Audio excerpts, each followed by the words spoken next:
কলকাতায় রথযাত্রায় অংশগ্রহণ করলেন বিরোধী দলনেতা শুভেন্দু অধিকারী। আয়োজনে সারা ভারত কীর্তন বাউল ভক্তিগীতি কল্যাণ ট্রাস্ট। সেন্ট্রাল অ্যাভিনিউ থেকে শুরু হয়ে মহাজাতি সদন ঘুরে শোভাবাজার লাল মন্দিরে শেষ হয় রথযাত্রা।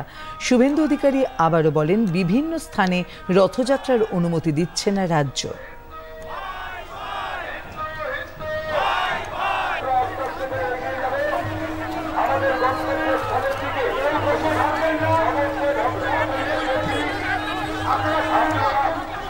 আর যতক্ষণ রাজীব কুমার, বিনীত গোয়েল, মনোজ বর্মার মতো পায়দাসরা থাকবে ততক্ষণ এই জিনিস হবে।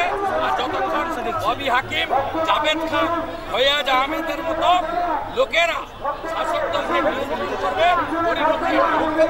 মমতা শুনতে চায় বলে যে গোটা বাংলা মমতা ব্যানার্জির পদত্যাগ চায়। ছোট ঘটনা উনি বলবেন, ছোট ঘটনা বলবেন, লাভ অ্যাফেয়ার্স ছিল, বলবেন মহিলাটা হয়তো অন্তঃসত্ত্বা ছিল, তারপরে বলবেন 10 লাখ তো দেওয়া যেতেই।